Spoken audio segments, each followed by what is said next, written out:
भारतीय रसद उद्योग केवल 10% संगठित के साथ सबसे अधिक व्यवस्थित क्षेत्रों में से एक है। हालांकि इस व्यापक रसद क्षेत्र के भीतर प्रवेश बाधाओं में, जिसमें कई सुरक्षा मानकों जैसी अलग अलग चीजों की आवश्यकता होती है, एक सबसेट है। इस वीडियो में हम भारत में तेल और गैस रसद अर्थात लॉजिस्टिक्स उद्योग के बारे में बात करेंगे। कई बार ऐसी गहरी या किसी एक क्षेत्र निवेशकों के लिए आकर्षक अवसर प्रदान करने में सक्षम होते हैं।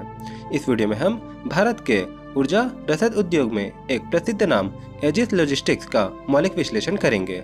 लेकिन वीडियो शुरू करें उससे पहले प्रणाम देवी और सज्जनों, स्वागत है आप सभी का आपके अपने फाइनेंस 44 में। और चलिए अब देखते हैं कंपनी का ओवरव्यू। तो 1956 में स्थापित एजिस लॉजिस्टिक्स भारत में एक प्रमुख एकीकृत तेल, गैस और रासायनिक रसद कंपनी है। यह देश में निजी कंपनियों के बीच तरलकृत पेट्रोलियम गैस (एलपीजी) के शीर्ष आयातकों और संचालकों में से एक है।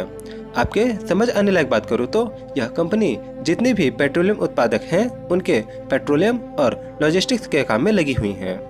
यह प्रमुख भारतीय बंदरगाहों में तरल और गैस टर्मिनलों के एक बड़े नेटवर्क का मालिक है और उसका संचालन करता है। कंपनी के पास रसायन और पेट्रोलियम तेल और लुब्रिकेंट्स के लिए 15,70,000 किलोलीटर की क्षमता है। इसके अतिरिक्त मुंबई मुख्यालय वाले एजिस के पास एलपीजी के लिए 1,14,000 मीट्रिक टन की स्थिर क्षमता है। Company Reliance industries, Hindustan petroleum, ONGC, भारतीय पेट्रोलियम, टाटा स्टील, शेल और अन्य नामों के साथ एक मजबूत ग्राहक आधार का दावा करती है। इसमें करीब 1,180 लोग कार्यरत हैं। इसके सार में एजिस ग्रुप की विशेषज्ञता तरल और गैसों के टर्मिनलिंग और हैंडलिंग में निहित है और इसी संचालन से होने वाली कमाई व्यवसाय में आय का प्राथमिक और स्थिर स्रोत है। व्यवसायिक क्षेत्र विशेष रूप से लॉजिस्टिक्स कंपनी के दो प्राथमिक रिपोर्ट योग्य खंड हैं, एक लिक्विड टर्मिनलिंग डिवीजन और गैस टर्मिनलिंग डिवीजन। फाइनेंशियल 2022 में लिक्विड लॉजिस्टिक्स सेगमेंट का एबिटा में क्रमशः 33% और गैस सेगमेंट का एबिटा में क्रमशः 67% का हिस्सा था। इसके लिक्विड टर्मिनल डिवीजन में तीसरे पक्ष के गैस रसद और संचालन के रखरखाव सेवाओं को कवर करने के वाले तेल और रासायनिक उत्पादनों की भंडारण और टर्मिनल सुविधा शामिल है।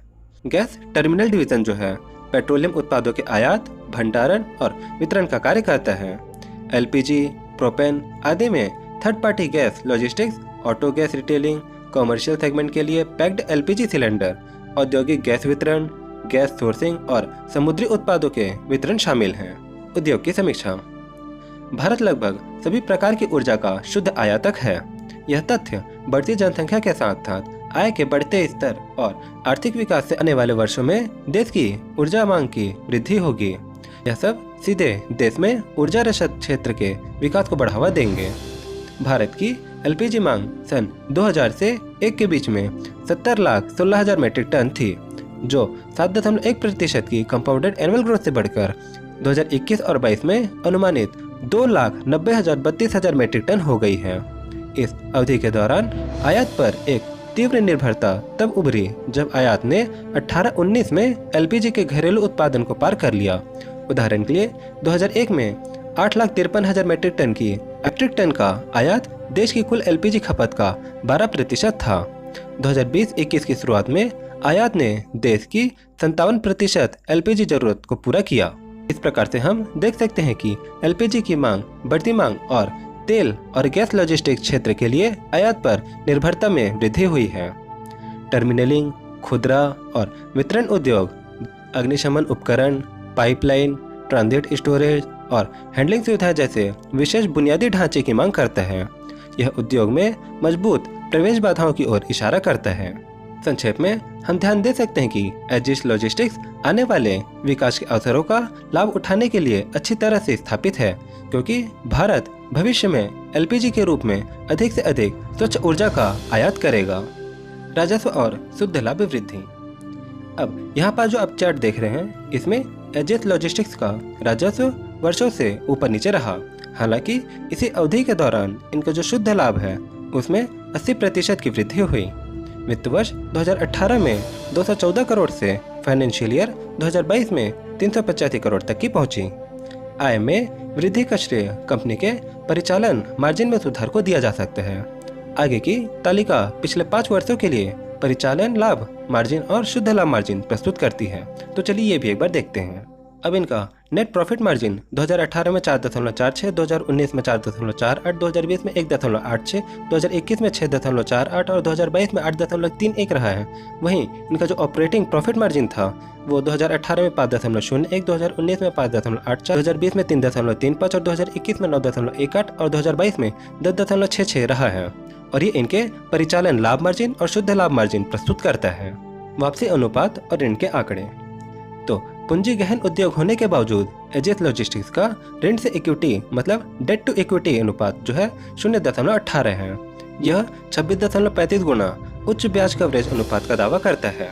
प्रमुख रिटर्न अनुपातों के लिए नियोजित पूंजी पर रिटर्न ROCE और इक्विटी पर रिटर्न ROE इन वर्षों में सुधार हुआ, जिसे हम इस चार्ट में देख सकते हैं। एजिस लॉजिस्टिक्स का फ्यूचर प्लान।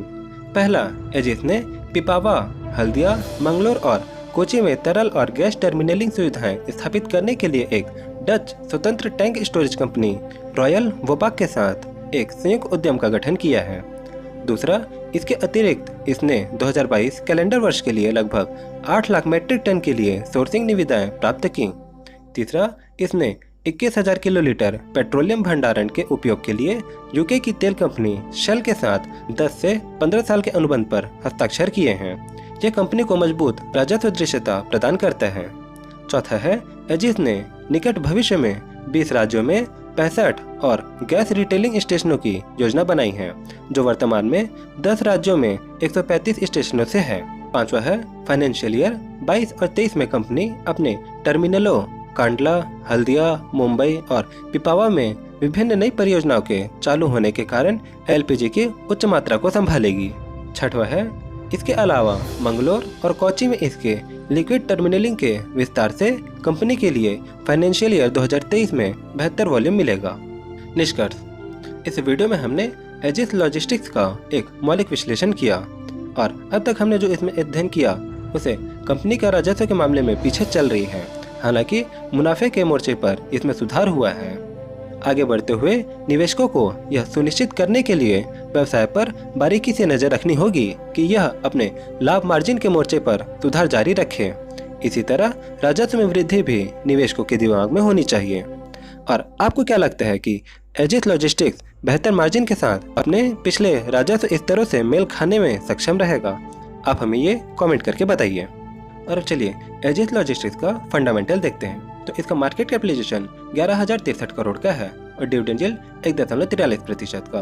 कंपनी का जो पिछले साल का सेल्स था 4,631 करोड़ का था और नेट प्रॉफिट 385 करोड़ का। स्टॉक का पी 28.1 है, ROE 17.4%, ROCE 17.4% और डेट कंपनी पे 1,537 करोड़ का है और वहीं कैश कंपनी के पास 1,198 करोड़ का है। सेल्स ग्रोथ देखते हो तो पिछले 1 साल में 99, पिछले 3 साल में -6 और पिछले 5 साल में 3% से इनका सेल्स ग्रोथ बढ़ा।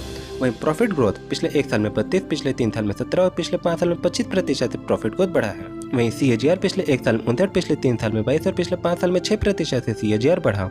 ROE पिछले 1 साल में 17, पिछले 3 साल में 13 और पिछले 5 साल में 14% से ROE भी बढ़ा है। ROCE पिछले 1 साल में 17, पिछले 3 साल में 16 और पिछले 5 साल में 17% से ROCE बढ़ रहा है। होल्डिंग्स की बात करें तो प्रोमोटर का इसमें 58.07% का स्टेक है। फॉरेन इंस्टीट्यूशन का 15.11, डोमेस्टिक इंस्टीट्यूशन का 2.36 और बाकी बचा पब्लिक के पास 24.46% का स्टेक है। तो यह था दोस्तों एक बहुत ही detail video Aegis logistics company के बारे में। वीडियो कैसा लगा जरूर बताइएगा नीचे कमेंट करके। अच्छा लगा तो लाइक करिएगा, अपने दोस्तों के साथ जरूर शेयर करिएगा और हम मिलते हैं आपसे अगले डिटेल वीडियो में। तब तक के लिए प्रणाम।